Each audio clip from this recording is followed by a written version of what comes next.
Hello everybody.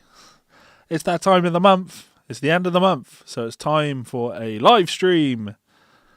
It occurred to me I didn't actually check my audio. My audio is coming through. Fantastic. That's a relief. Yes, it is the end of the month, so it's time for another one of my live streams.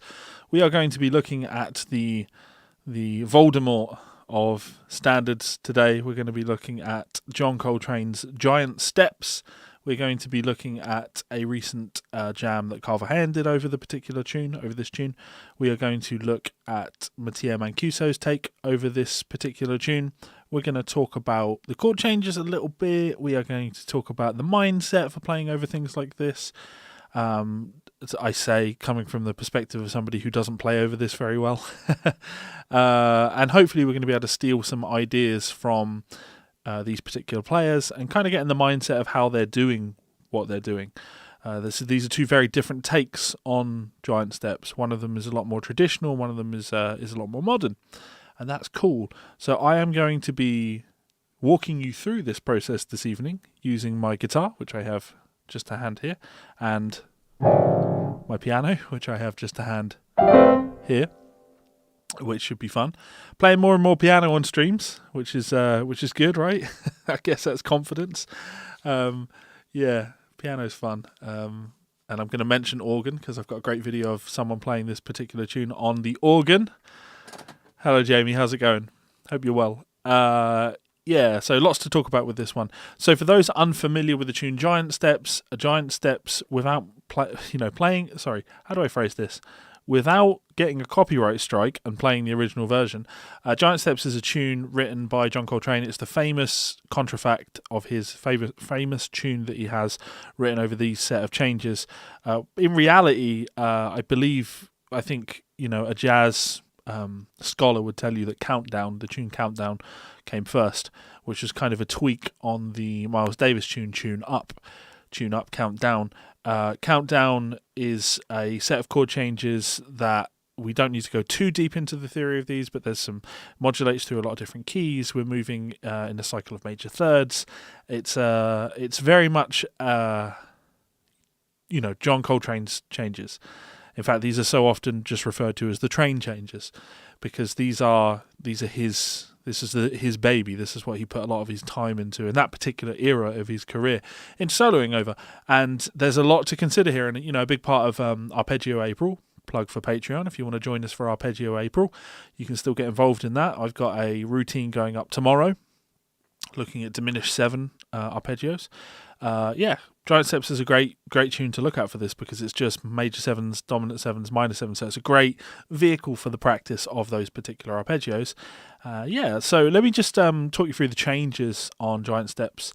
So I guess actually the easiest way for me to bring this up for you would be like this. Me too. I could have been a little bit more prepared on this one. I've got my real book in front of me, so I can reference it. Because I'll read the melody when I'm playing on the piano. But I guess if you want to take a look at the chord changes... I think it would be easier than this to find things on YouTube, but apparently not. Apparently not. This will do. Okay, so I'll bring this up. So here's... Here's a set of changes for Giant Steps. Now, any place where there's just a chord letter in there, so B, you'd be thinking B major 7. So major 7, there's a G major 7, E flat major 7, so on and so forth. D7, we've got A minor 7s in there. So dash means minor. I talked about this on my last video where I talked about this particular tune. So yeah, when you look at this, there's a lot going on. And this is a fast tune. This is played fast. 1, 2, 3, 4, 1, 2, 3, 4, 1, 2, 3, 4. Real quick. B, D, G, B flat, E flat, A, D, G, B flat, E flat, F sharp, B, F, B flat, E flat, A, D, G, C sharp, F sharp, B, F, B flat, E flat, C sharp, F sharp. It's fast. Definitely played really, really fast on this one. And there's a lot of modulating. There's undeniable, an undeniable level of modulation when you're looking at this. So you're moving around a lot. You could look at this and you could say, okay, well, when we're in the key of B, hang on a minute, what does D7 have to do with the key of B? And the answer is it doesn't. D7 is the 5 chord in the key of G. And then you go, okay, cool, so we're in G. Hang on a minute, what has B flat got to do with G? It has nothing to do with G. B flat 7 is a 5 chord that resolves to E flat. Then we have A minor 7, again, nothing to do with E flat. A minor 7, D7, G7, it's a 2-5-1 in the key of G. 5-1 in E flat. Then we've got F sharp 7 to B, that's a 5-1 in the key of B. Then we have our F minor 7, B flat 7, E flat major 7, that's a 2-5-1 in the key of E flat, 2-5-1 in the key of G, 2-5-1 in the key of C, 2-5-1 in the key of E flat, back to our 2-5 in the key of B, which starts us over again. So we're primarily dealing in the key of B major, we're dealing in the key of E flat major, and we are dealing in the key of G. Those are our 3 primary keys that we need to be dealing with in this particular tune. And it is useful from a theory perspective when you're putting these things together to know the notes that are in those given each of those chords, each of those keys. So knowing that B major has 5 sharps, knowing that E flat has, I'm kind of saying these slowly here in case somebody wants to answer in the comments, in case you know the answer to these, right? You should know. You should be able to look at all of these and look at a D7 chord, and you want to know the notes that are in that chord. Yeah, you want to look at an E flat and know the notes that are in the chord, because from an arpeggio practice perspective, from doing each one of these things, thinking in terms of arpeggios, that's going to be really, really useful for us. The thing that I would encourage you to do, it's easy enough to pick up the guitar and play this, but we want to really internalize the sound of that melody. So let's try that one more time. I can read, I promise.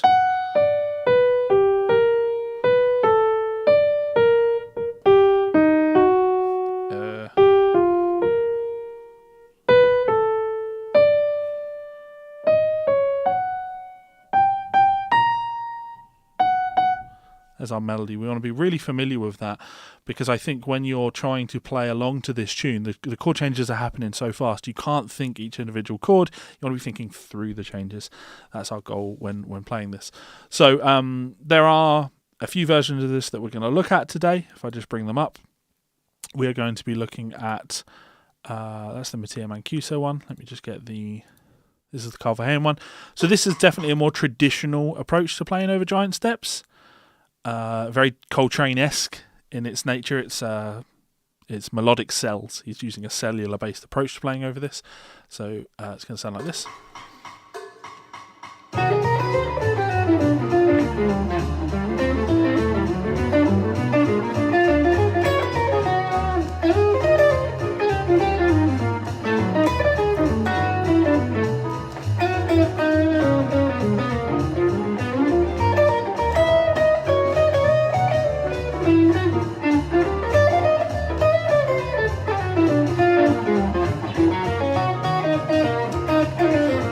If I try and play the melody along with that.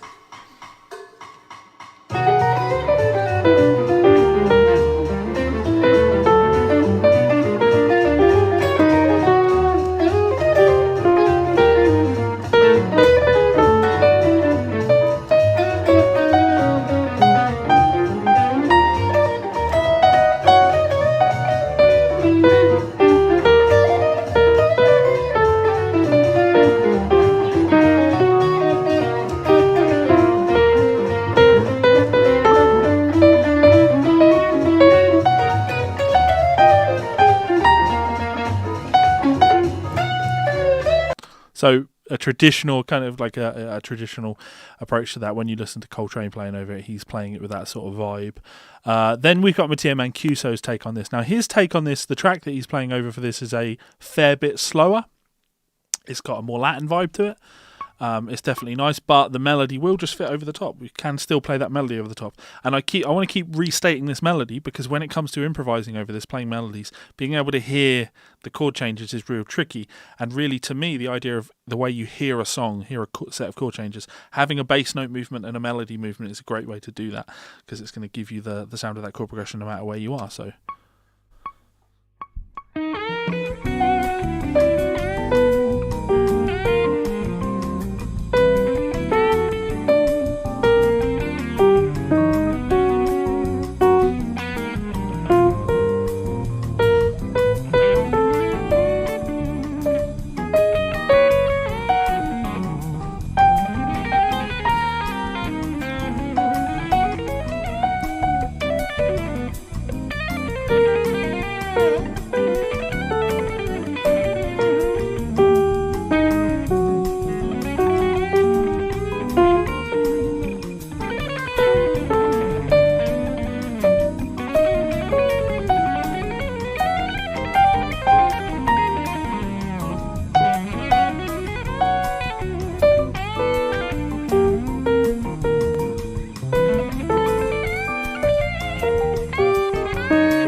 So his lines are a lot more, kind of long and flowing, going through the chord changes, rather than the more Coltrane based approach to things.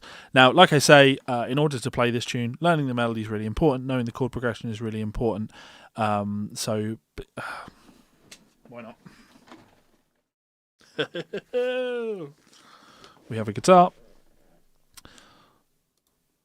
So we want to be super, super familiar with that melody. Let me turn my gain down because that shouldn't be up. Let's play.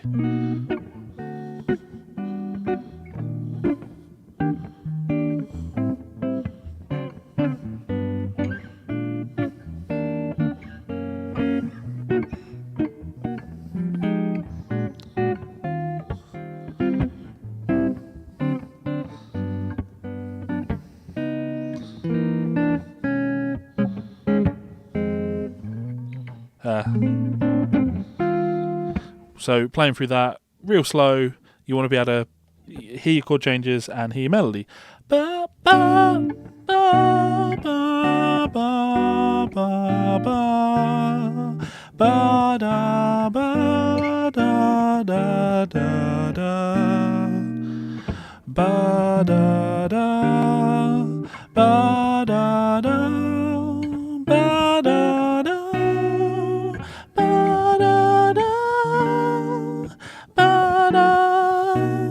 You want to hear those chord changes. So putting your time on this, getting used to it. Anybody that's been doing my weekly guided ear training sessions, you know how much stress I've been putting on the 2-5-1 chord movement.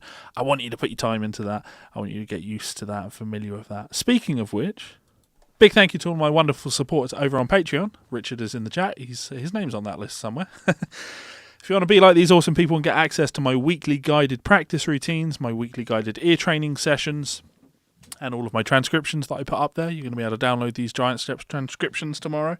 Then head on over to my Patreon page for that. You can also, louder, you can also check out some of my books. They're all available on Amazon. So, new weekly guided practice routine going up tomorrow, talking about diminished 7 arpeggios. So we're going to be doing a lot of practice on diminished 7 vocabulary. Anyway, let's jump in and take a look at these transcriptions of Giant Steps. So we're going to start out with Carver Hand, one of my all-time favourite players. Let's go over here. Shouldn't be too difficult a process. We know he's playing it in the original key. He's playing it in B. I think most people probably play this in B. Oh, actually, before we do that, let's just make mention of this. If you want to be really superior, you want to play Giant Steps in the most superior way possible, here's a dude playing Giant Steps on the organ. And when you play it on the organ, for anyone that is familiar with organ playing, because I play a little bit of organ now, I'm not great at it, obviously. Melody in the right hand, chords in the left hand, bass part in the feet. So when this guy plays this, he's playing Coltrane solo, he's playing the piano part is Tommy Flanagan on piano, and I'm not actually even sure who plays bass on this record. Anyway, check this. This is outrageous. Watch his feet.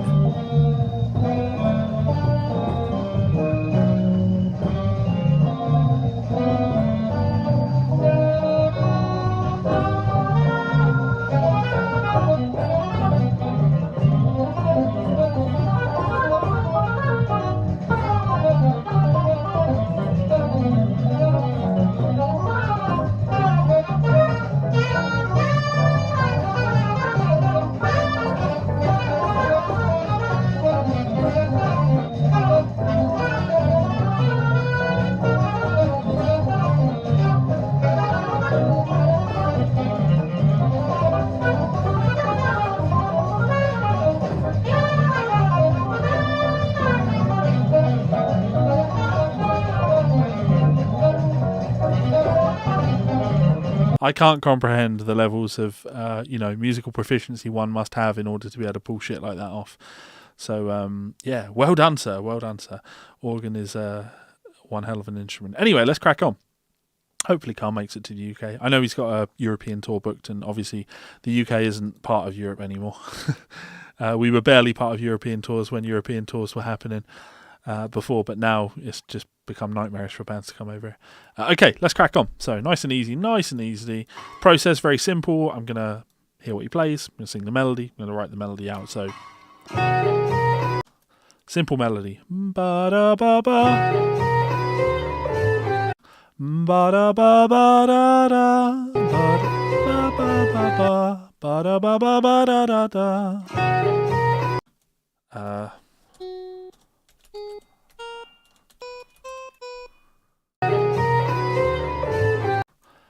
Ba-da-ba-ba. Ba-ba-da-ba-ba-ba-ba. Ba-ba-ya-bo.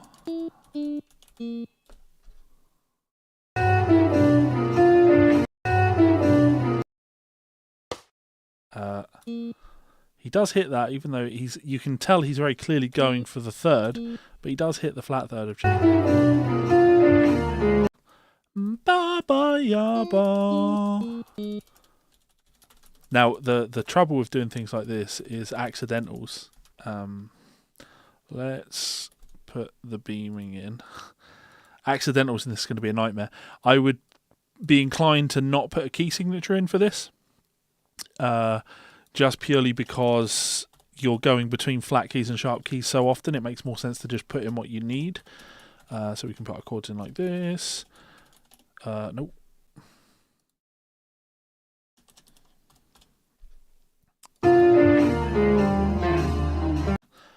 Ba ba ba ba. So. Ba ba ba ba. Put 4 bars per line. E flat major 7. Now we're moving into 251 in G. Ba ba ba ba.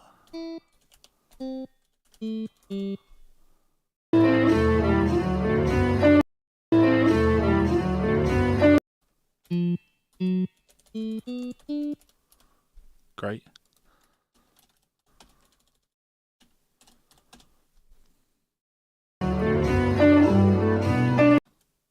Huh.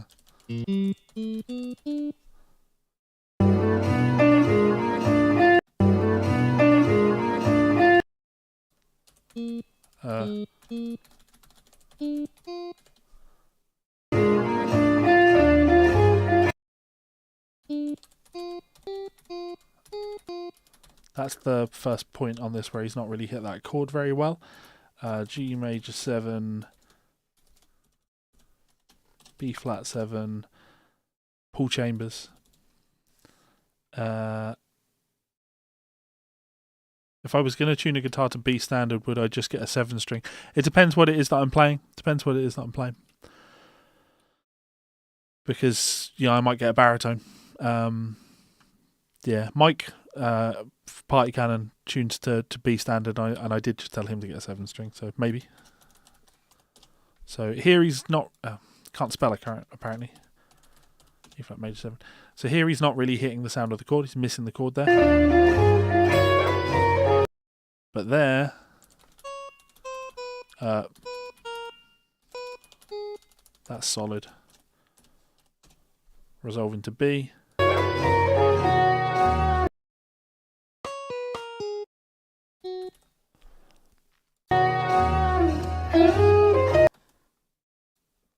We'll put that to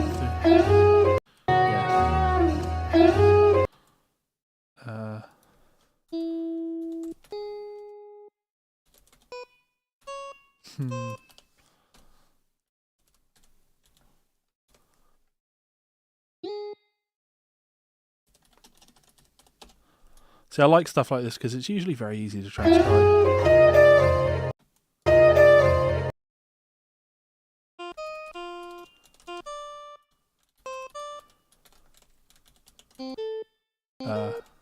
I'm having to think in terms of key signatures to, get my accidentals right here. This is over an F minor chord, so I want the E flat and I want the B flat rather than having it come in as a D sharp. rather than as it comes in as an A sharp. There's a Parkerism.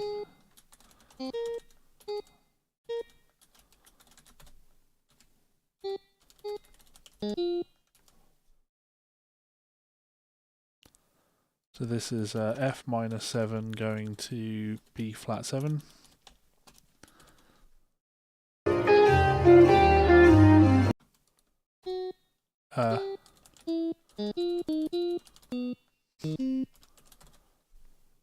This is where we've resolved.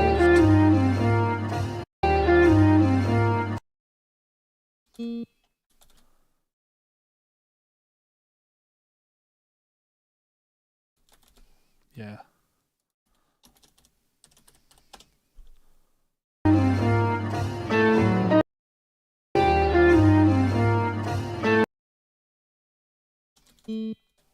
Now we change 251 in G.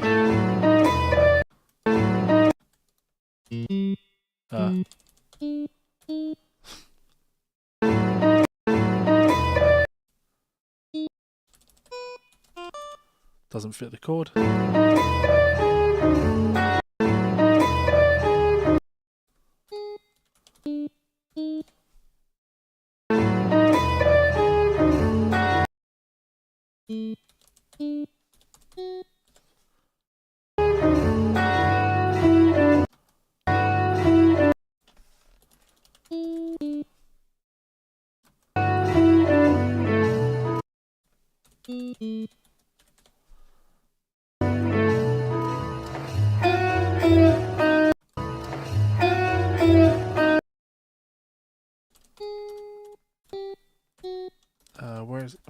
Where is he playing that?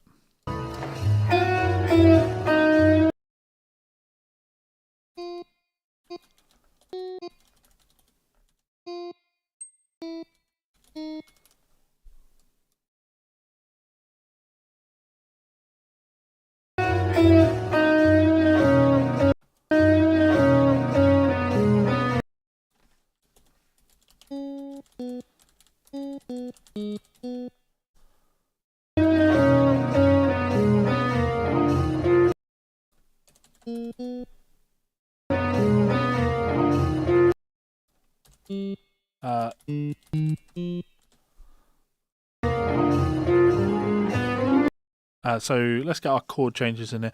So we had the E flat. This will be a 251 in G. So A minor 7 to D7 to G major 7. That makes sense in terms of the way he resolves it. Then we've got a 251 in B. So C sharp minor 7 to F sharp 7. We're going to B major 7. Again, in terms of lines, this makes sense. This, fingering wise for this fits within how we would kind of think about something like this. Then we're going to play a 251 in E flat. So this is where things have changed a little bit. This is not a D sharp. This would be an E flat. This is not an A sharp. We want to think of this as being a B flat because we are now playing F minor 7.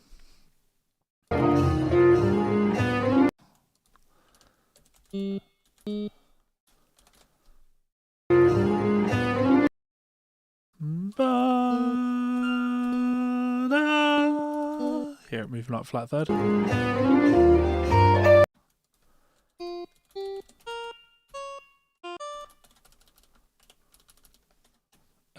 B flat 7 to E flat major 7.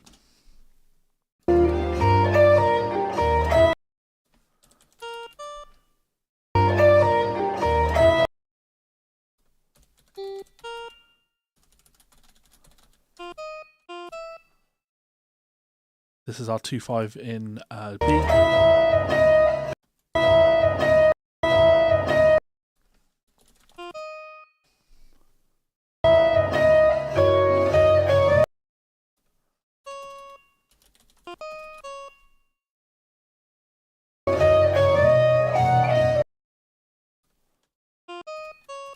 So C sharp minor 7 to F sharp 7.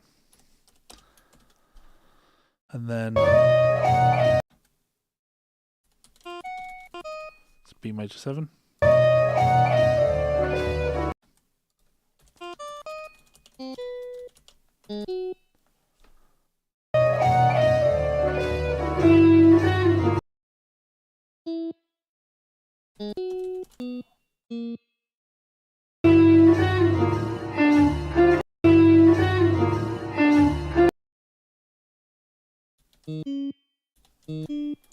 Let's play that there.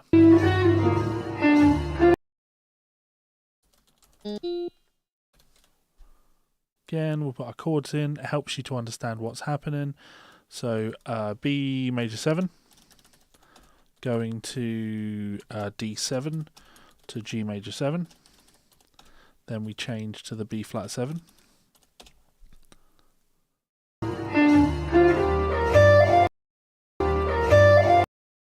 Ba, ba, ba, ba.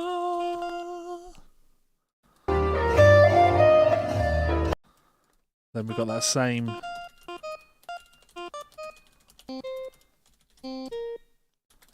fix our accidentals, fix our beaming, put our chords in, which would be E flat major 7. Next bar.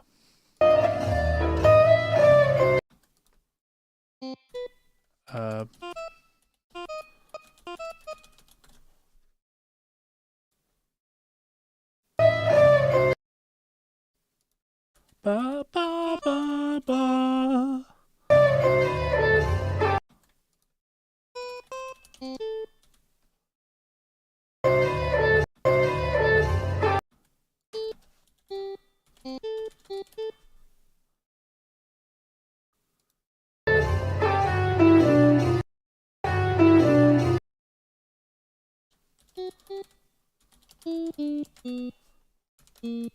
Is hitting that B flat. Same motif as before. So chords, we have A minor 7 going to D7, G7, major 7 to B flat 7. We've got E flat major 7 to F sharp 7.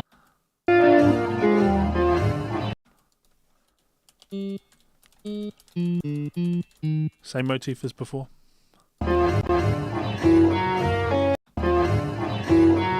Big jump down here. For an F sharp 7. Did I put that F sharp major 7 in before? Yeah. Oh yeah, you played that motif, of course.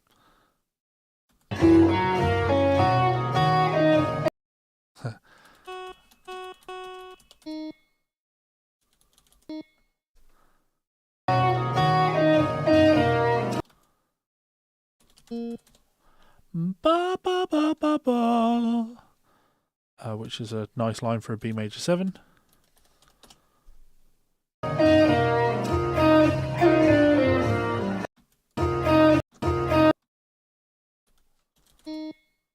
This is F minor 7.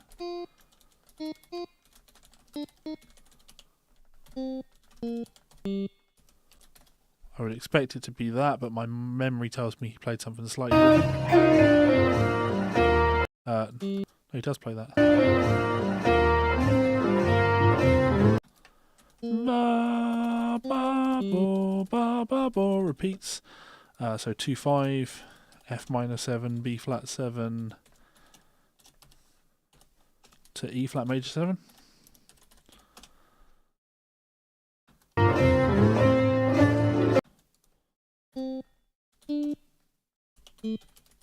Ba ba ba.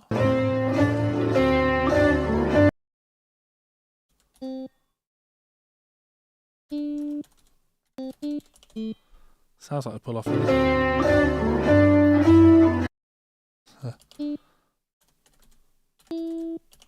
This is a sweet motif.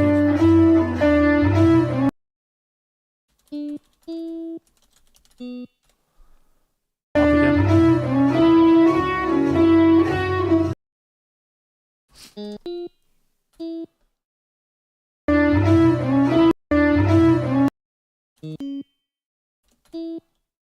again.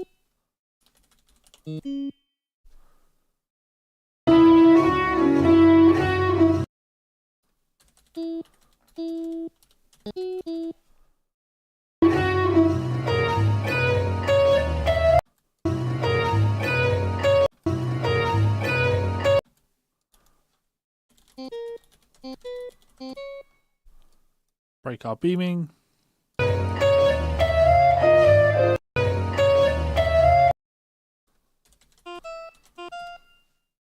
What did I do wrong there?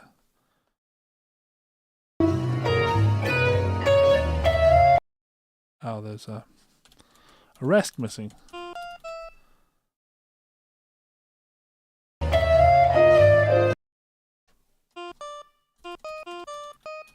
Chords help. So, Christ, where were we? So we've got 251 in G. 251. Nope. In B.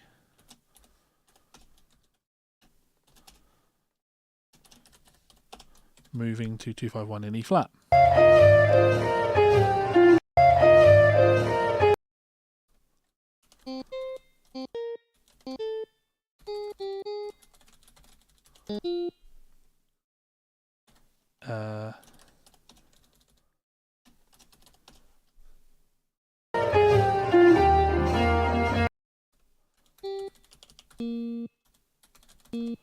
Now, hopefully what you can take from this is you just have to put in the time. You have to do it.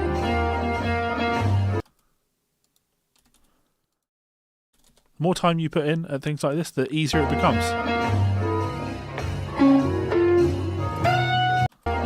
We'll end here.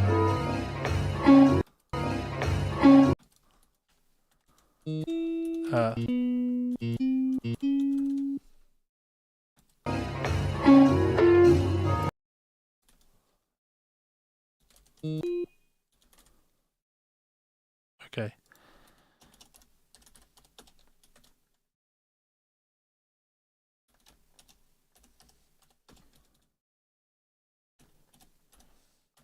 Right, so that's Carl's take on it. I'm going to do a quick analysis of it. Let me just save it in my Patreon folder for you awesome people. So Carl...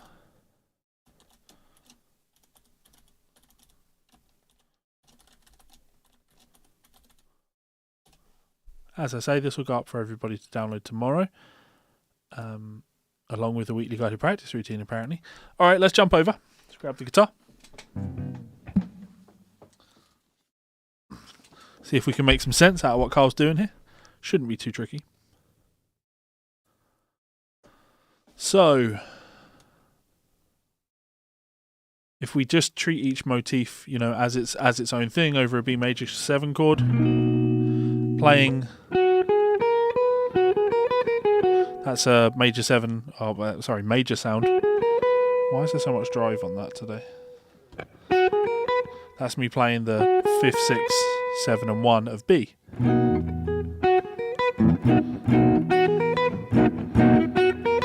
Now, of course, the chord changes to a D7, and we land on the flat 7 of that D, and we play this motif.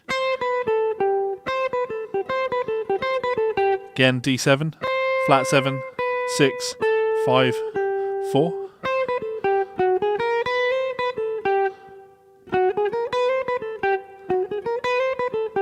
Then pulling off to the 7 of G major 7, G major 7 being here. And then down a B flat 7 fragment, which moves down. Now that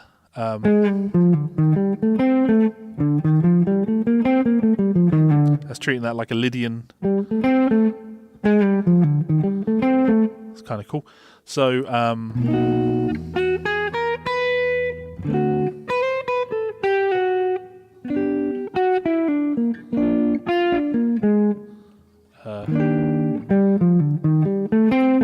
then we have A minor 7, literally just the notes of the arpeggio, shifts up, This is the third of D. You could play D7, or you could play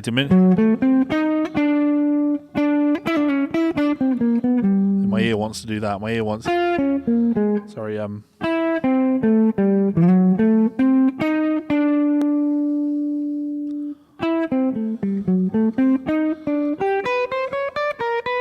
But we have a simpler phrase. And then moving into this classic Coltrane.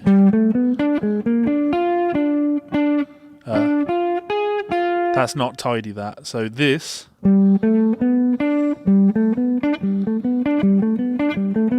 is a classic 1, 2, 3, 5 motif. And if anyone's checked out the Jerry Bergonzi books, that's the first cell that he teaches you in that. 1, 2, 3, 5. And in theory, if you take that motif, 1, 2, 3, 5, over each one of these chords, you can kind of get through the changes. If I go...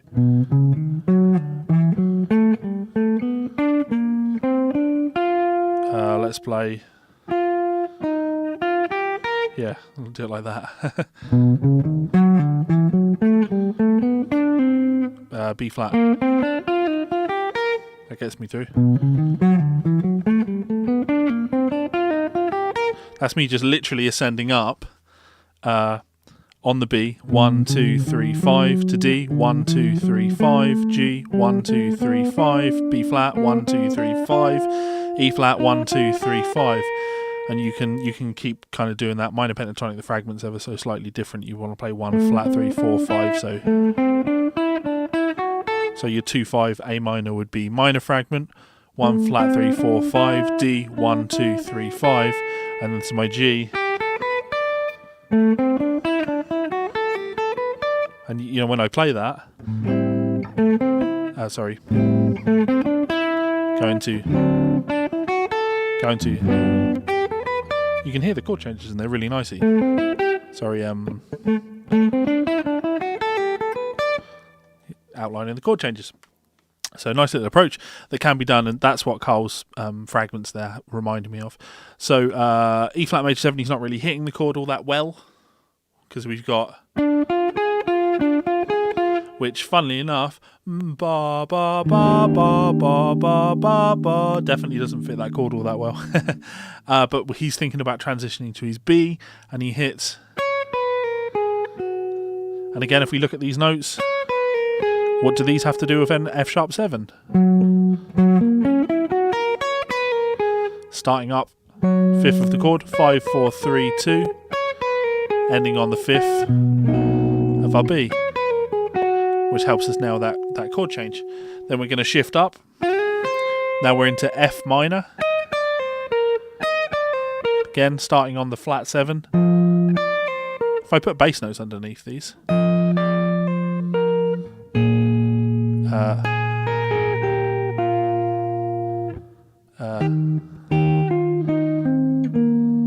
that's a nice major pentatonic fragment.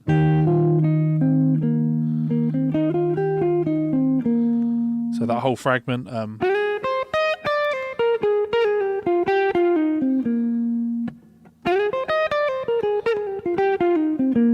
now the fragment that he plays that I really don't like is this. That's a weird 2-5 for A. So I'm not here for that. No, thank you, Carl. But yeah, in all honesty, you can look at all of this solo, and you know, most of it makes sense, and that's kind of important. If you're an improviser, you can just pull stuff out of the air and play things that have not come from anywhere. But when the chords are coming at you this fast, it's really helpful to be able to play some of those chords, right? So being able to look at this nice and slowly, if I try and summon a bit of Carl, which I'll never be able to do, by the way. So here, I've just brought the chords up on screen for you so you can see them. So if I see B, it makes sense to play to D, to G, to B flat, to E flat, to A minor,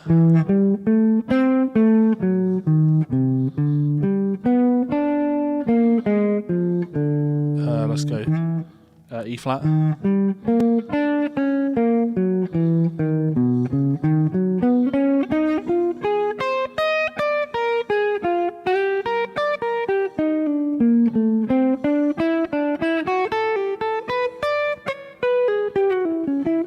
playing blues there.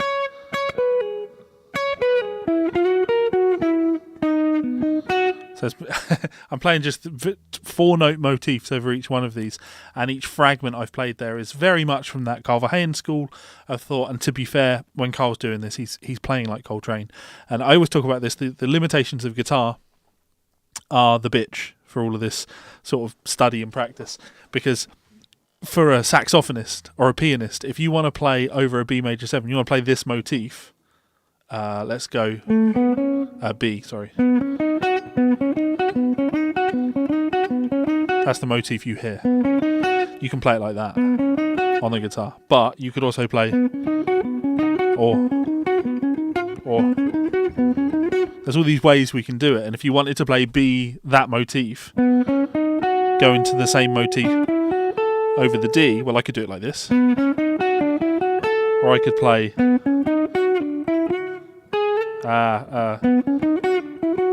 or I could play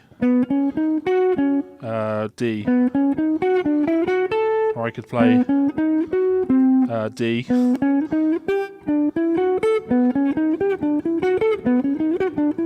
You wouldn't want to do it like that. The point is, we have all these ways that we can do things on the guitar, and that's what makes things tricky, but also at the same time can make things interesting for us, because we can go for the thing that fits naturally under our hands.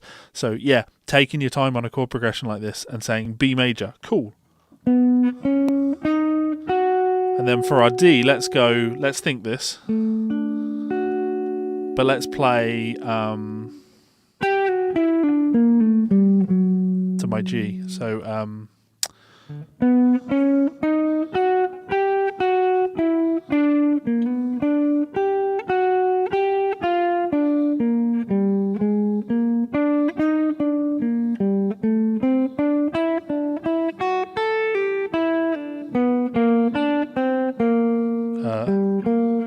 E flat.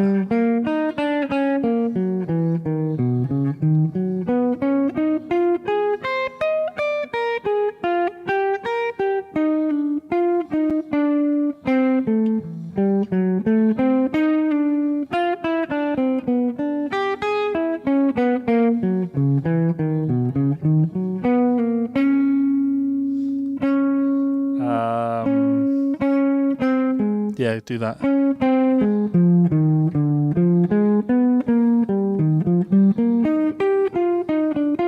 You know, I'm really very slowly. I'm just trying to sort of go through these chords and just playing 4 notes on each one that sound like the Coltrane thing. I'm going to do that a little bit longer because, to be honest, this is a big part of the way I like to practice. I'm exercising my fingers, I'm exercising my mind, and I'm a big advocate and fan of exercises that work on the mind. Yeah, so having tons of fun doing things like this. So real slow, B major. Let's go D. Let's go.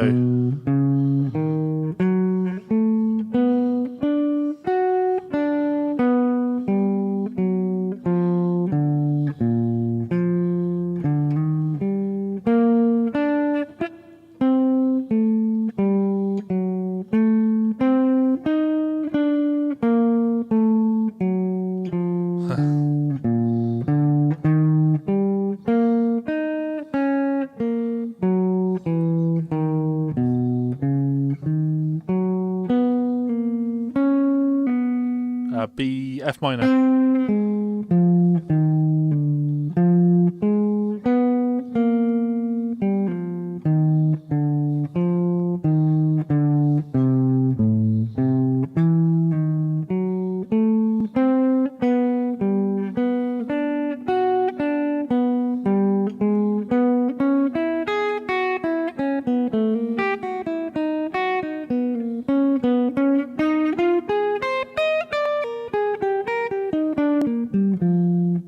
Yeah, definitely a lot going on here, and of course I'm playing this at 1 2 B major 7, 1 2 3 4, 1 2 3 4, 1 2 3 4, 1 2 3, you know, and that's not how the tune is played. The tune is played 3 4.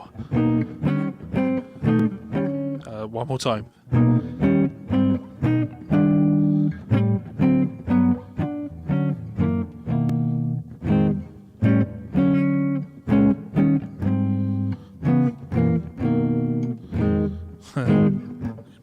bounce around to play the voices like that.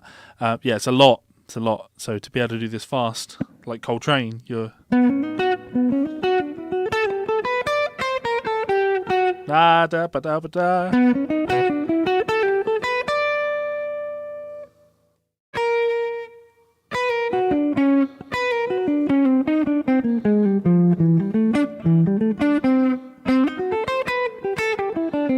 I can't. No, it's just it's way too fast for me. In terms of trying to think like that. So that's Carver Hand's approach to this. Let's take a look at Mattia Mancuso's approach to this, which is a very, very different take on it. Equally cool. Just cool from a different place, cool from a different perspective. And that's good. We like that. Right. Let's do this while I'm putting my guitar down. As usual, a big thank you to my wonderful supporters over on Patreon. These people bring you this channel. It wouldn't exist without them. So say thank you to them. As I'm saying thank you to them. And if you want to get involved in my weekly guided practice routines, weekly guided ear training sessions, get access to all of my transcriptions, or even have one-on-one lessons with me, though all of those spots are currently taken, you can do so by checking out the link in the description. You can also head on over to Amazon and check out one of my books. I've got lots of books, and I'm sure you'll find something you enjoy. Right, let's crack on. Okay, so Guitar Pro. Carver Hand is done. Did as much of it as I wanted to do. This is a job that I'm doing for someone, so we don't want to do that. Let's take a look at the Matteo transcription. Any questions about the Carver Hand transcription? Anyone out there? If anyone is still watching.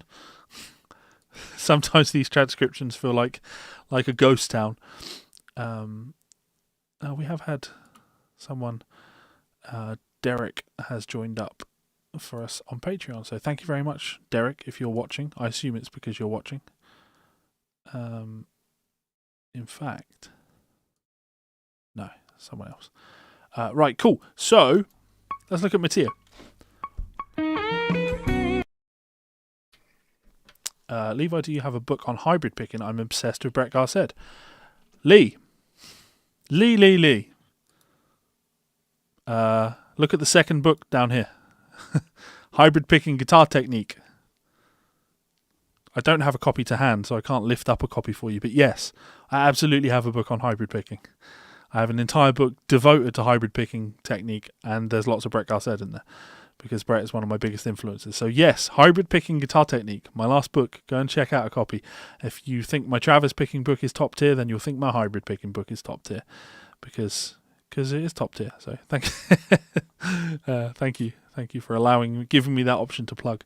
Right, so Mattia Mancuso. Now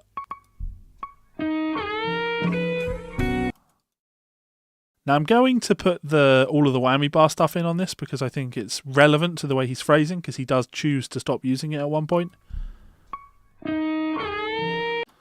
Ba ba. 1, 2, and 1, 2, and.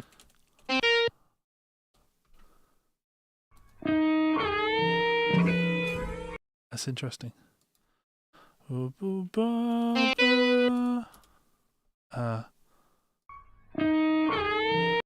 Yeah, so this is played with a bar. Now, I'd never be too, detailed about the actual bar notation in Guitar Pro. I don't worry too, because I think when it comes to using a bar, if you're a guitar player and you're looking at a transcription, you're probably not looking at it for, how far down does the bar go? Because I know what it feels like to drop down a tone, a semitone, a tone and a half, a fourth, etc. Some guys are really into their whammy bar, stuff like that. But I think the level of work that would need to go into it, if we listen. Ba-da, ba-da, is that? Semitone, right? But generally speaking, when you go in Guitar Pro, what's going to happen if I remove that? It's going to put them as a tone, and that'll do the job, right? So I am actually going to put the rest in there because he very definitely does do it.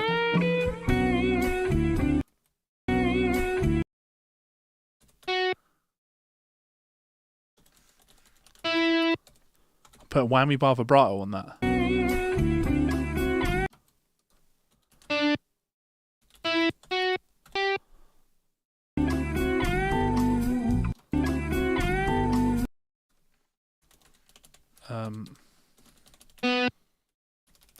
Again, whammy bar on this, right? Ba da ba ba ba.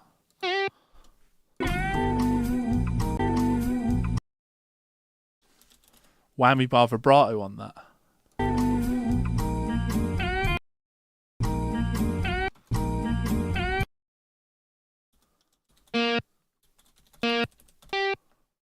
Whammy bar.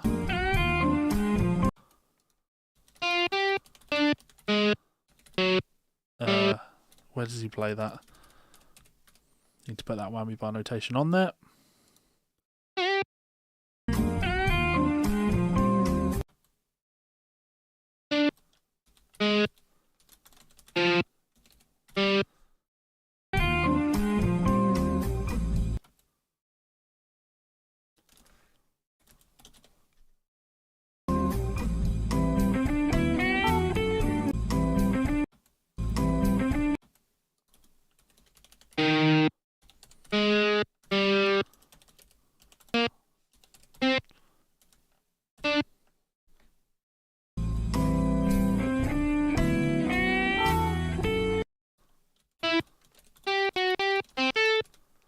Whammy bar.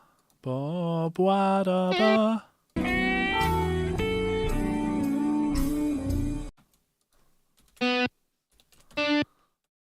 Whammy bar on this.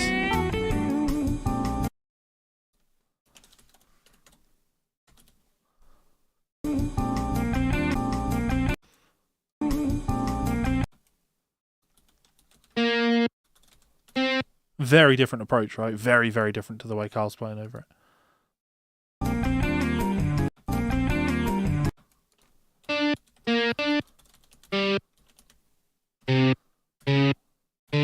Is that what he plays?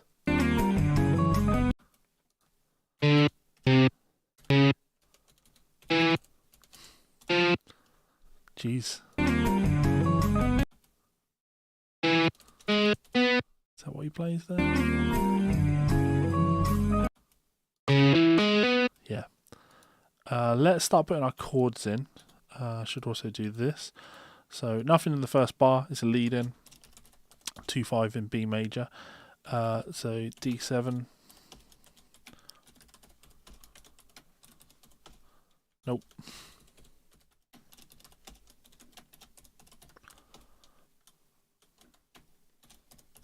I can never type Maj 7.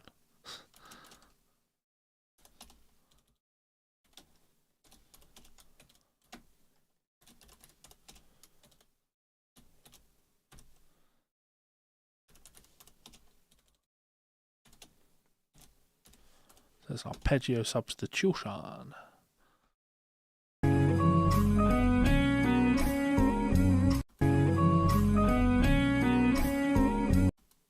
So, ba, ba,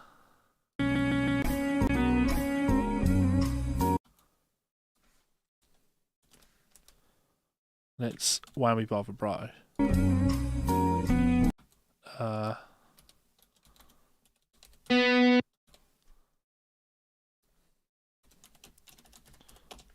Very different take over this.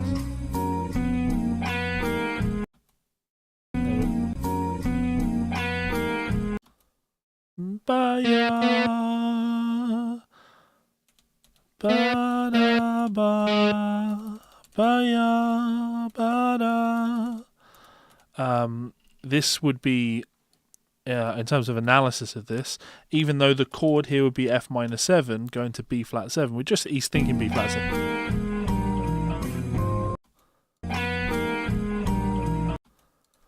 Ba, ba. That's really cool. This is like an altered line, right? I'm seeing like an E major triad there, E major. So that's what we got going on there. So if you play B flat 7, and then you put an E major over the top of it, and he is definitely playing.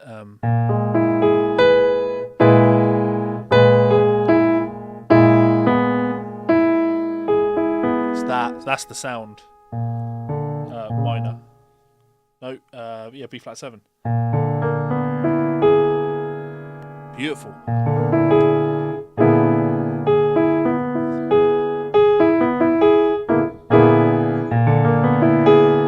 So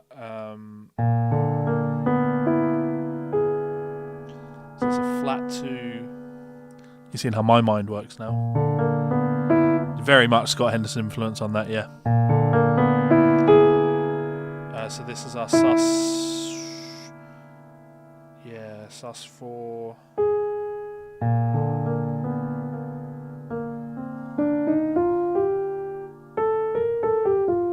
Of course, it's flat 7. Yeah, sus 4 flat 9. It's like a Dorian flat 2 chord. Sus 4 flat 9. Nice. B flat 7. Lovely.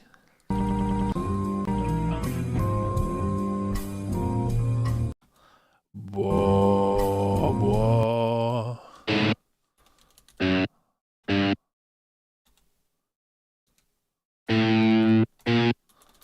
Whammy bar on both of these. Again, yeah, very Scott Henderson.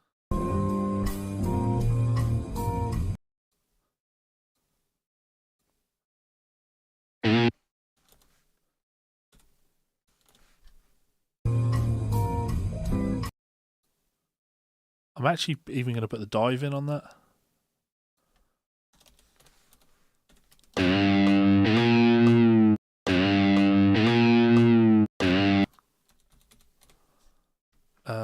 What have I done wrong here? There must be a dot on one of these somewhere. There we go.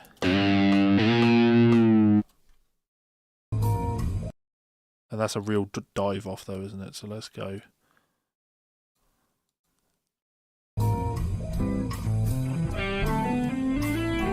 Triplets. Let's get our chords in. So we've done the, where are we up to? 251 in E flat.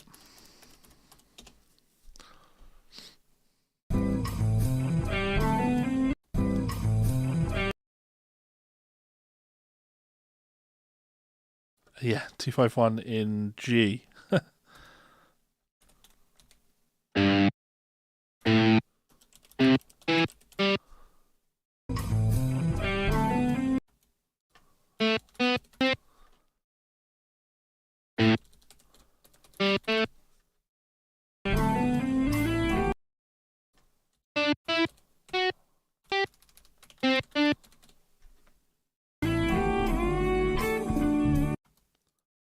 Ba-da, whammy bar, ba-da-da-da.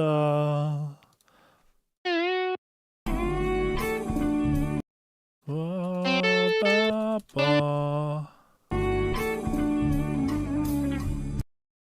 We'll put the whammy vibrato on that.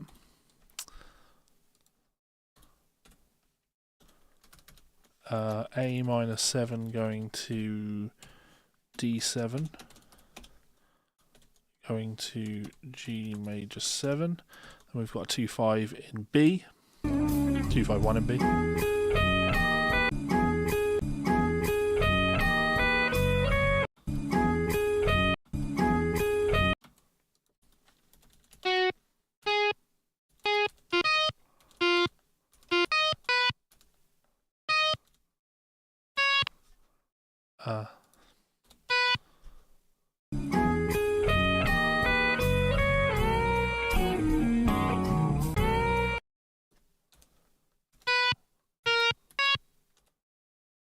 Whammy bar.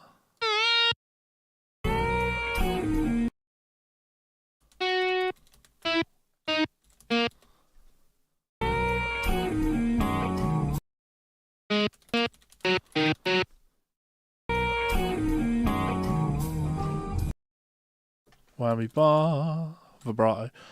So 2-5-1 in B. C sharp minor 7 going to F sharp 7 going to B major 7. And this appears to be just double checking. Yeah. Like minor pentatonic off the 3rd of the chord. Maybe would we be thinking that? Yeah. Yeah, so like D sharp minor pentatonic over or D sharp minor 7 over a B major 7 sound.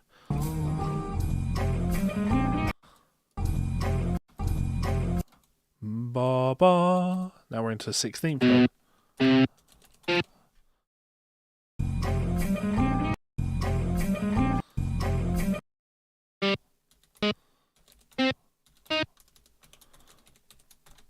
This is where we'll have to change our beaming.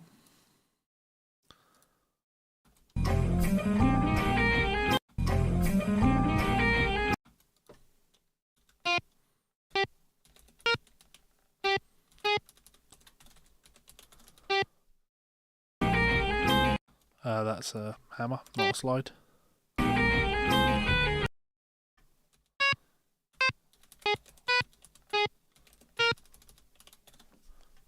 A bit of chromaticism.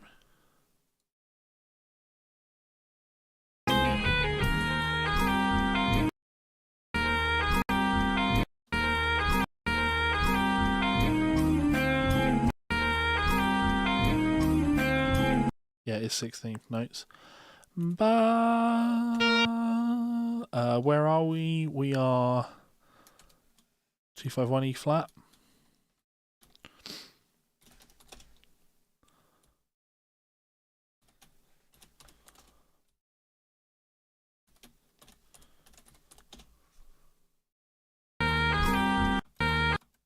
So we go ba, ba ya.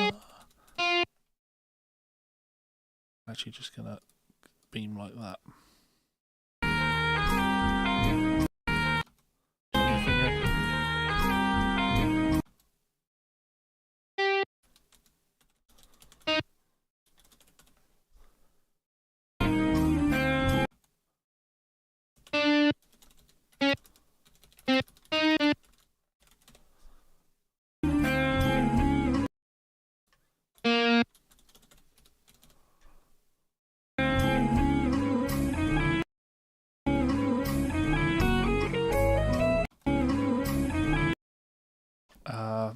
Ba ba.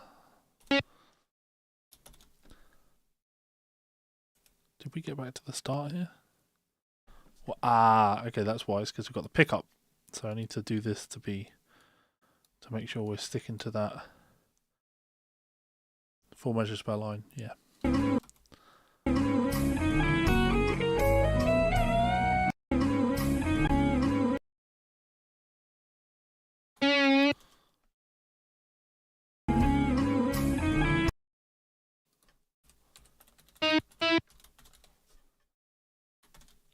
We are C sharp here.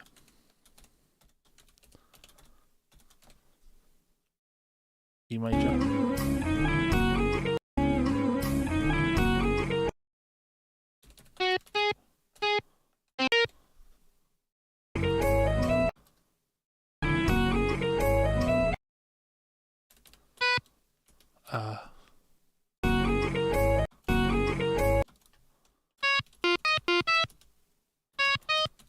There we go.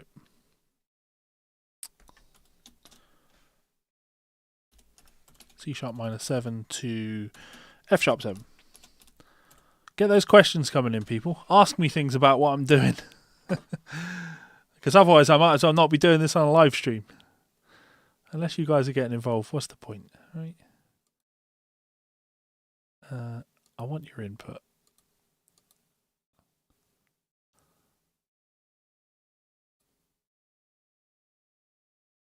Your input is appreciated.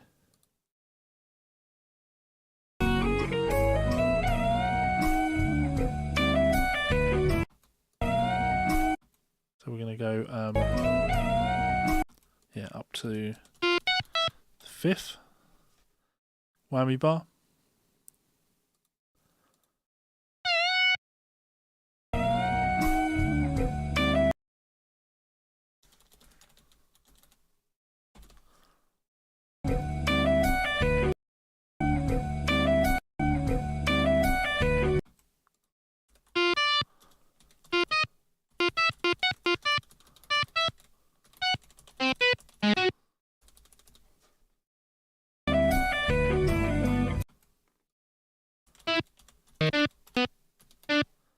Do I like the whammy stylistically here?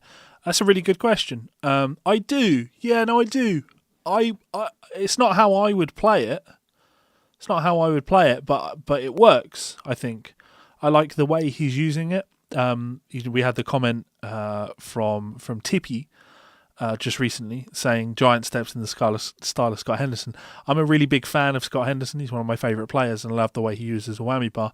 So this conjures up some of that element, and also the saxophone. Although obviously the saxophone doesn't have a whammy bar, they can pitch bend. They can bend the pitches of notes. So it feels that little bit more expressive to do this sort of thing here. How do you feel about it, Sat?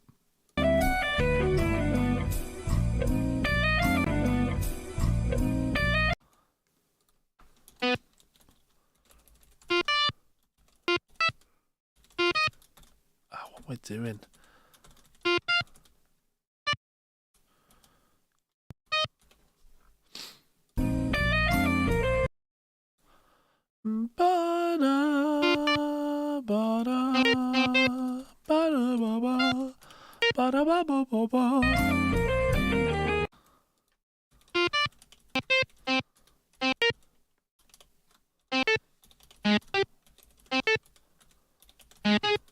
Is that how he plays that?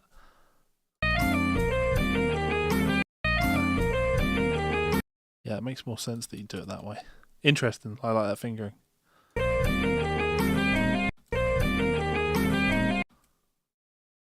What's going on here?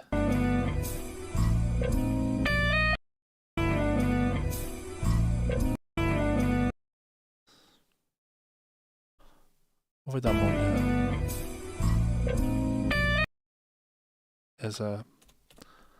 There we go.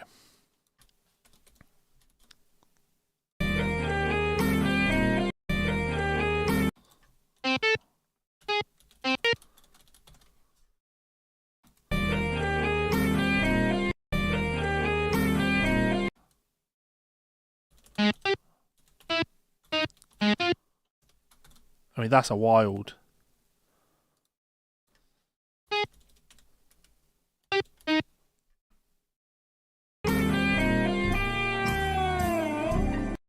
Ah, Troy, I mean, I really wish that I could type and sleep at the same. Ba-da-ba. Let's get a look at that. The video is running in Transcribe, yep. So let's put our changes in. Where are we in the tune? We're back at the head. Back at the start of the head. So B major, this is a D7, G major 7, B flat 7, E flat major 7.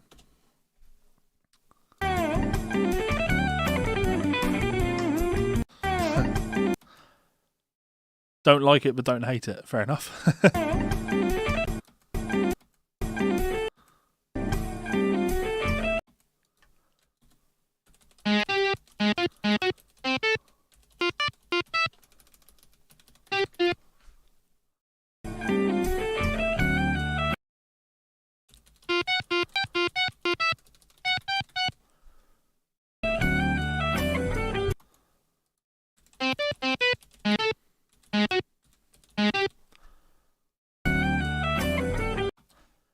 Jazz guitar turn, interesting video, playing Parker solo, playing bebop with string bends.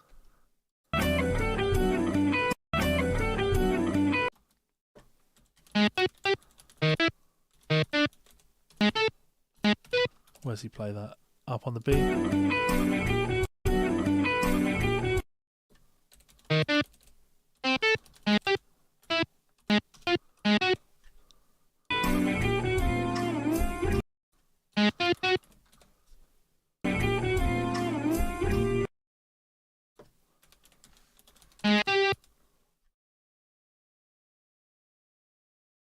Yes, Chris, the video is playing in Transcribe.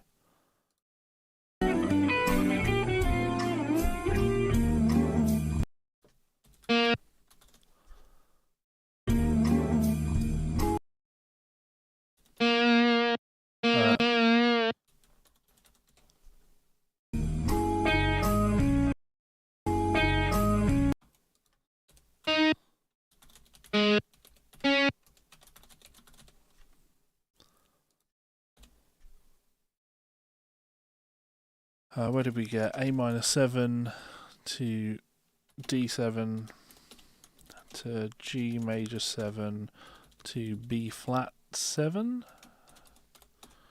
to E flat major 7 to F sharp 7. These are on an F sharp.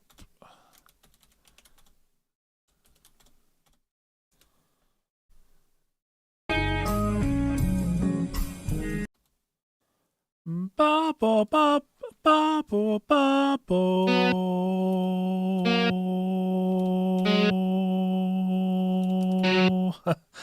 Ba ba ba ba.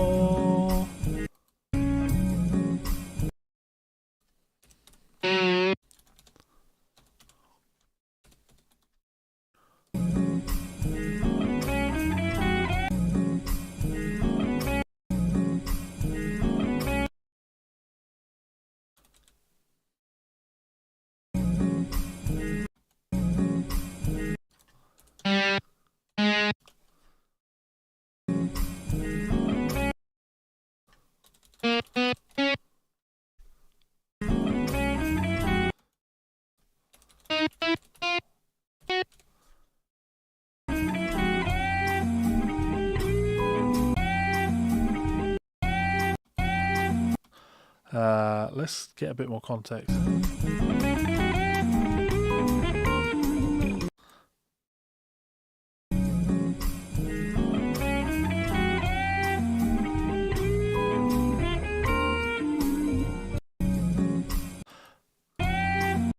I can't decide on this. 1, 2, 3, 1, 2, 3. Yeah, I guess.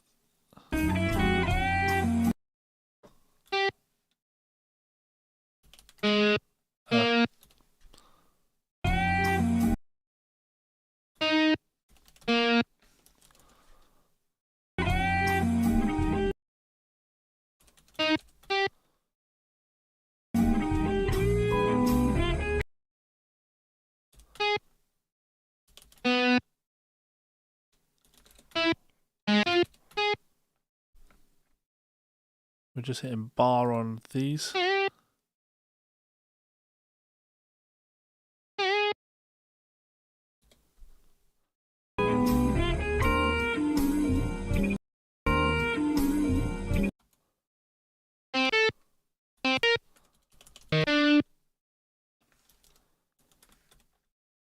Do it like that.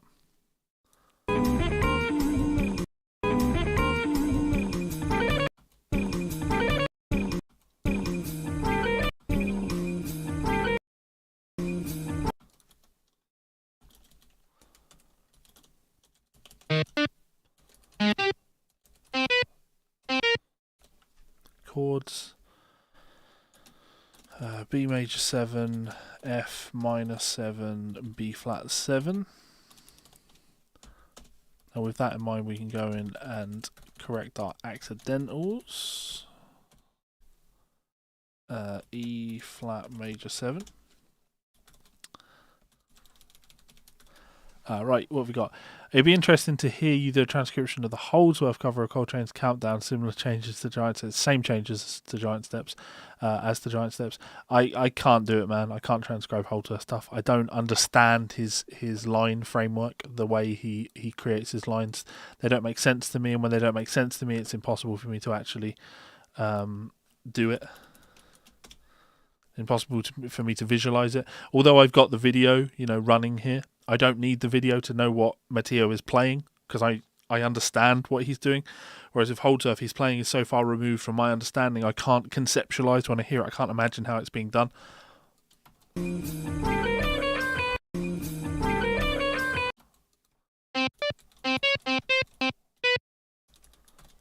Ba-da-da-da, ba-da-da-da. Pitching helps. Ba-da-da-da, ba-da-da-da.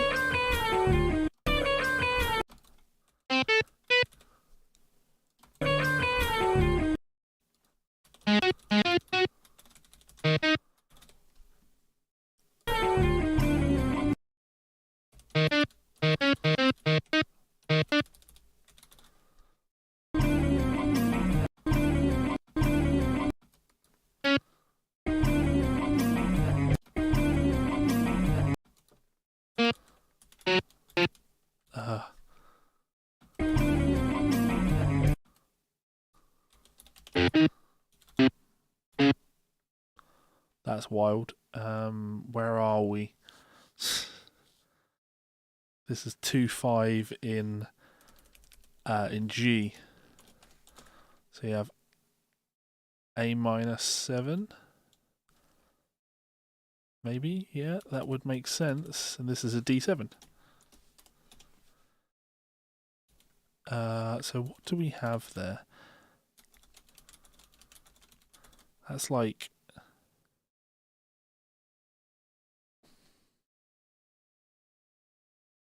It's like an E flat minor. So some minor, E flat minor 7. Which really clashes with the D, but we saw him do it on the... He played an E. No, that's not really the same. I mean, he's playing a minor 7 off the flat 2. Yeah. Like E flat minor over D7. Unless I lost where we are in the chord progression. Let me just double check. B flat, E flat. Yeah. I mean, it will resolve.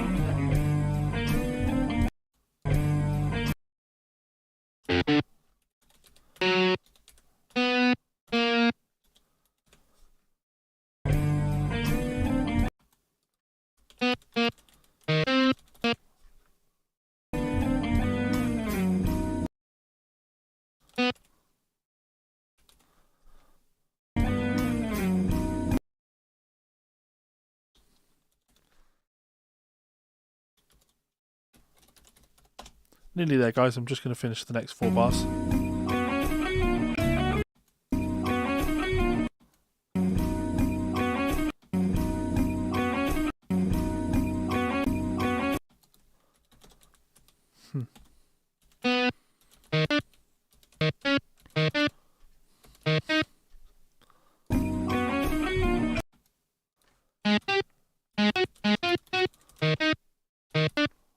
No.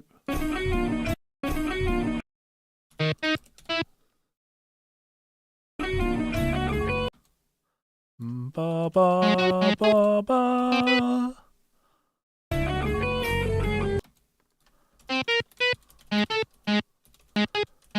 Fuck's sake.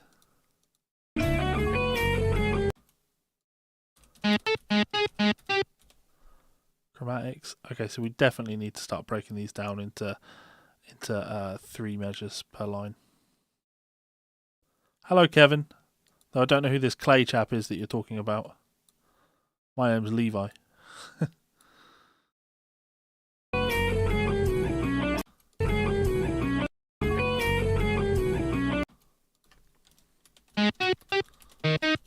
Oh, fuck.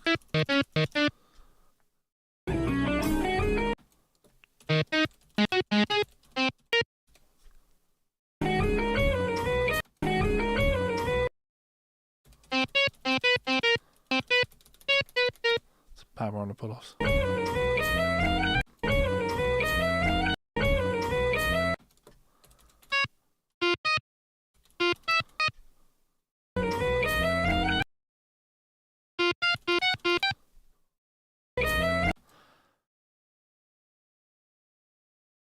Yeah, I saw the video. It's like 5 hours long, isn't it, Sat? I have no interest in it, though. No interest whatsoever. Because while I said I can't conceptualize what Holdsworth is doing, I also have no will to because I don't enjoy it. It's not my thing. It doesn't speak to me.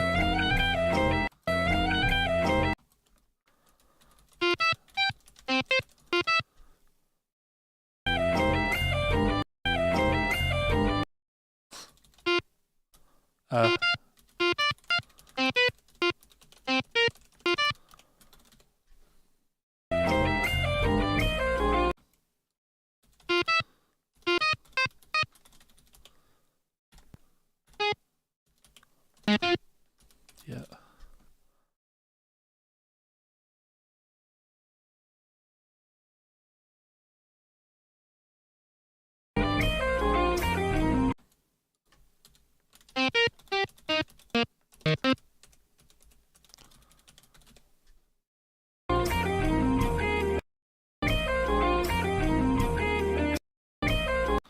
Get my chords in.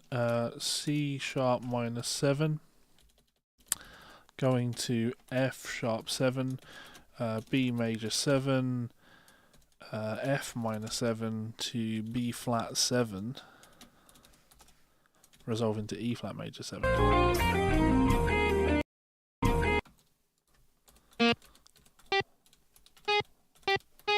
Is that how he plays it? Ba ya bo ba ba ba da bo ba ba ba.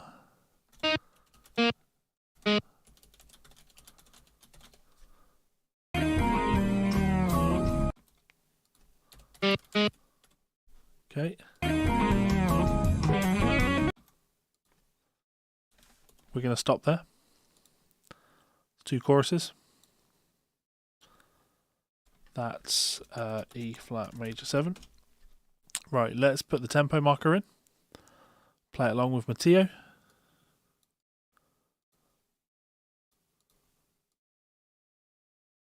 That's a great question. 160 on the nose. That's a great question, Richard, and I can't really answer it. And the reason I can't answer it is because they're 2 very different versions. You know, I'm sure we agree on that. They're 2 very different versions, and I like both of them for very different reasons. You know, Carl's is much more traditional, and generally speaking, I would lean towards Carl's approach to this. If I could play like one of them over it, then I would play like Carl over it, because I lean towards tradition when I phrase. But at the same time, it's nice to hear somebody like Matteo play over it so fluently in an approach that's a little bit more modern, a little bit more angular in approach. There's definitely a lot of tradition in there as well, which is, I guess, why I can still latch onto it. Like if you were to listen to Holdsworth playing over this, he ain't playing a line like that over it, because that is traditional bop, you know. And there is a lot of traditional bop lines in here, but with some of his more modern, angular phrasing approach to things. So yeah, they're very different. Okay, this is probably the way that I would describe it to you, Richard. I'm definitely more impressed by Matteo's playing on this, and given the choice of listening to 2 of these guys play over it, I'd be more interested in listening to Matteo playing over it. Having said that, if I could play like one of them over it, I would play like Carl over it, because it's more traditional. So there you go. It's not a cop-out.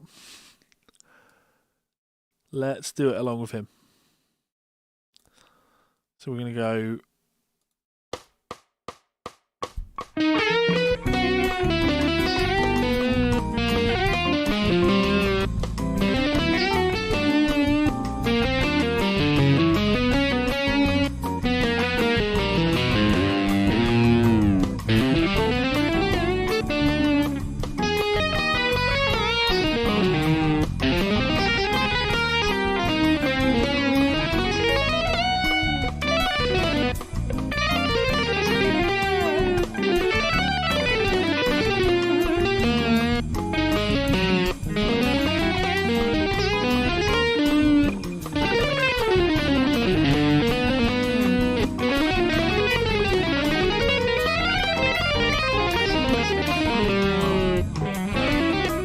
Yeah, spot on.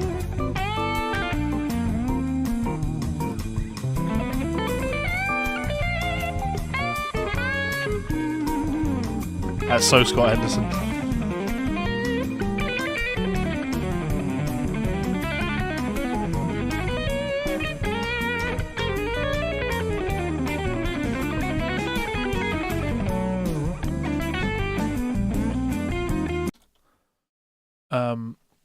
I like this. I wonder what transcribers will resort to. Rather than asking the question, you could ask the question, what do I resort to when we get requests from clients to transcribe bass guitars that are buried in the mix, typical in metal, for example?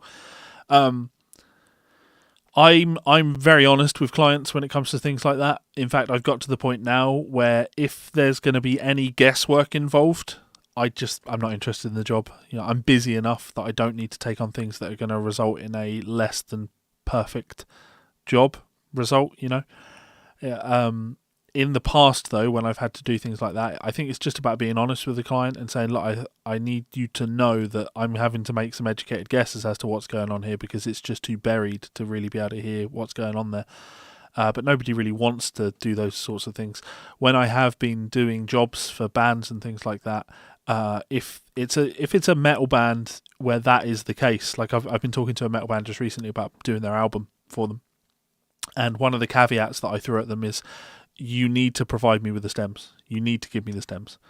I won't do this unless I've got the stems, because I need to be able to hear detail on this, because the whole point, the whole thing that you're doing as a metal band is you're trying to create these big walls of sound, and that's a production tool, not a trick, a tool. You've written and arranged your parts in a way that everything comes together to create this one tight wall of sound, and that's fantastic. But from my perspective, my job isn't to look at the house and paint the house.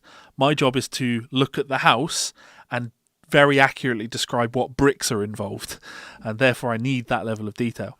So I have heard Josh play this, and Ben as well. Someone mentioned Ben earlier. I'm happy to actually bring them both up when we can take a look at them, and I'll let you know. Oh, my phone going. Generally speaking, people aren't going to like this when I say this, right? Generally speaking, if in the title for your video you put the tempo that you're playing something at, I don't give a shit. I have nothing. I have no interest in what you're playing. Absolutely none whatsoever, because tempo is important to you, and it's not in music.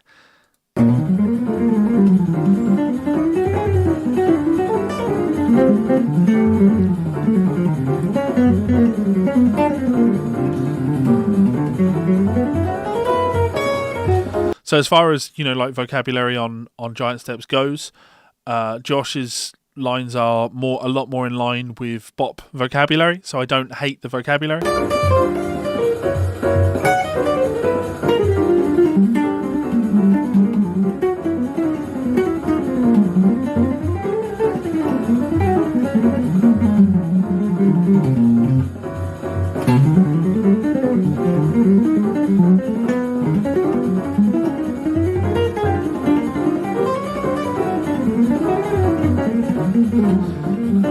There's a lot of stuff he's doing in there where if you were to transcribe this, he's not locking in with the groove, and I don't mean that he's playing too fast or he's playing too slow.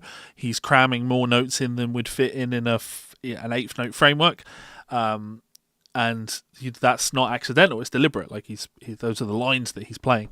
I like those less than I like the flowing eighth notes.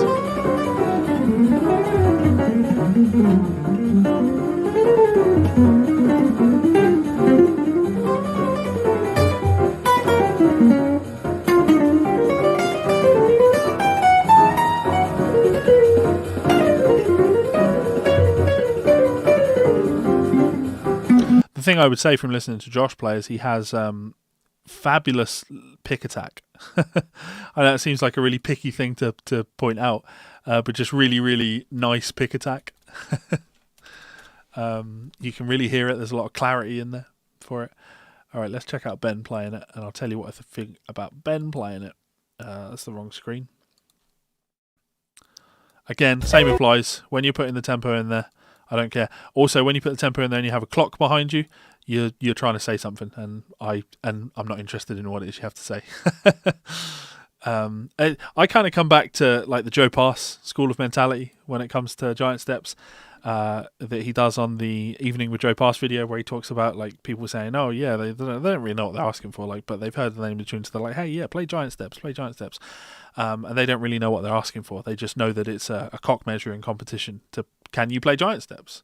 And so when Joe plays Giant Steps, he plays it as like a bossa nova type thing, like really laid back and really slow. And when he does that, he's doing that for it is potentially two reasons, right? But I think the main reason, or at least the reason that he tells you that he's doing that, is because he's trying to make it very clear that when he plays it, Giant Steps, it's not about cock measuring.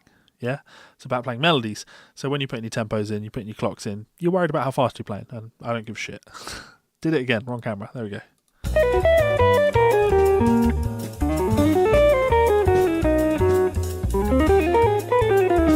Thing I'll say about Ben's lines, they're like a million times more modern than I would ever want to play. It's like Tim Miller on steroids.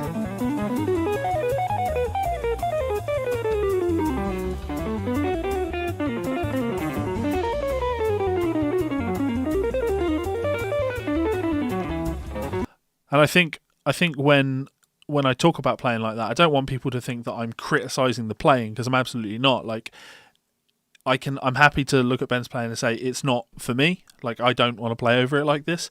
But also at the same time, I can't criticize his playing. His playing is fabulous. He's, I mean, both from a conceptual standpoint and also from a physical, technical, like, execution on the instrument. His playing is absolutely immaculate. Terrifyingly so, actually, I would say. The Jimmy Bruno Giant Steps, if possible, yeah, from the solo album. All right, fine. If that's what we're doing here. I know this version very well. It's on the solo album, yeah. Oh, is there two versions of it? I really can't play it, unfortunately, because it will get the video a copyright claim, and I don't want his label claim. I don't want Jimmy Bruno's label claiming my 2-hour live stream because I used 30 seconds of his audio in here. So unfortunately, I won't play that one. Live versions are oh no, that's not. That's also an album version. Yeah. I mean, okay. I guess I'll do it, and then if I get a claim on it, I'm going to then mute the audio. So.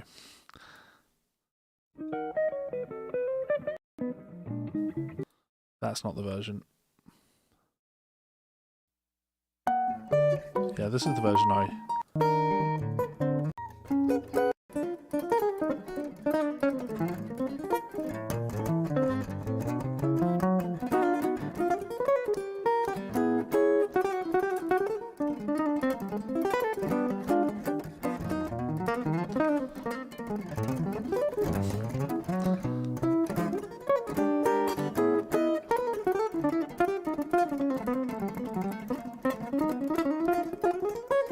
I have, as crazy as it sounds, I have more time for this than I do the previous two versions of the tune where they felt the need to tell you the tempo that they're playing at.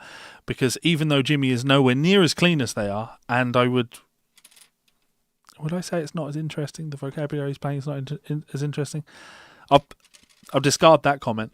But coming from the perspective of what he's playing here, what he's doing here, although it's objectively far sloppier, he hasn't called the song Giant Steps on this, because I have this on CD. He hasn't called the song Giant Steps and then told you the tempo, because that's irrelevant. He's just playing the tune Giant Steps. I was going to say he's got nothing to prove here, but he's playing Giant Steps, and people who play Giant Steps have always got something to prove. Yeah, so I like that version because it's a little bit more in that traditional vein, we would say. Anyway, I hope you guys have enjoyed this stream. I'm going to just run my credits one more time to try and get some of you guys over on Patreon. I'm dropping my weekly guided practice routine tomorrow, and we are doing diminished 7 arpeggios. In fact, I'm going to bring it up on screen for you in a second, just so you can see it. Yeah. So if you want to be like all those awesome people and check out our weekly guided practice routines or our weekly guided ear training sessions and all of that good stuff, then that is the place to do it. You can also check out my books available on Amazon, and you can have all of the good times hanging out with us, etc. So let me bring my screen up. So this is our diminished 7 arpeggio workout that's going to be going up tomorrow. It's 41 minutes long. So if you want to delve in to 41 solid minutes of me teaching you about diminished arpeggios, and then with all of our notation for everything, and then at the end, me doing a full play along of all of the exercises.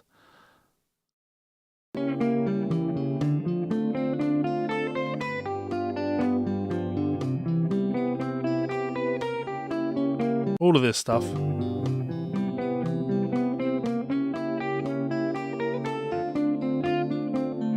My guitar is underneath that.